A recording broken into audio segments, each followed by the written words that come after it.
It's strengthening the ACC too. Make the ACC conference look way better than what the past how it looked in the past.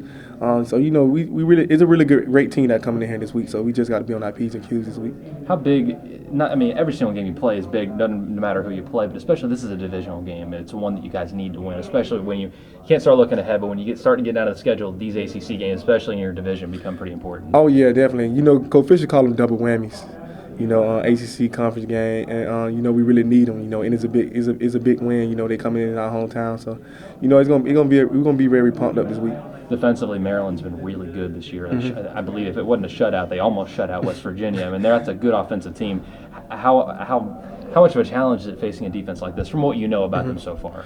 To us, we take it as a challenge. We got a very good offense. Aggressive offense, and they got a very good aggressive defense. So it just gonna come down to who make the most mistakes. You talk about your aggressive offense. Go back to last weekend. You're down 2 touchdowns, and you guys not only make a comeback, but you really put it to them and put a lot of points on the board. What does that say about your team that you were able to make an adjustment that early and take the lead at halftime? Just keeping our poise. Keeping our nerves down, not getting really down on our team.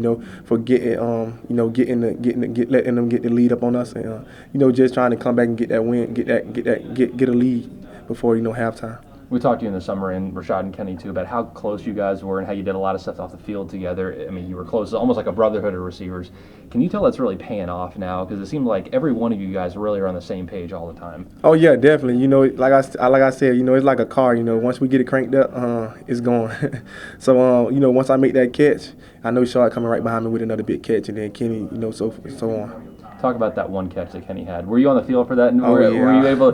What's going through your mind? Because that's in not so many words, that's a once-in-a-lifetime kind of play you really see. It pretty was, but the crazy thing about it, early in the practice, him and Jameson connected on something, a kind of similar play the same way. And it was just like he scrambled about it and just threw it to Kenny, but other than that, it was just like 2 defenders on him. But Kenny came down with the ball. How much fun has it been to play with Jameis so far earlier in the season? I mean, you're only 4 games in, but to see some of the plays, you guys are getting open for him, obviously, downfield, but where he's putting the ball, not a lot of guys can do that. Oh, man, we love him, we call him, as a receiver coach, we call him our little brother. We mess with him a lot, he don't really like when we call him little brother.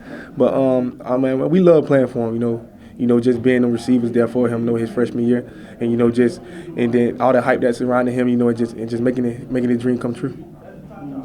Earlier, he said that he brought up that you guys are kind of like a receiving brotherhood. You think that's also because you guys have had so much time to really just know each other so well on and off the field? You think it's because of time and because you guys have played together so long? Oh yeah, definitely. Like I said, I think it was like last spring. We came together and we just really sat down as a seg and we just like we got to make the offense go. If we want Florida State to be a good offensive team, we got to make it go. And we just took Jameson, and then we just told him we gonna be there for every catch. If it's high, if it's low, we gonna make you right.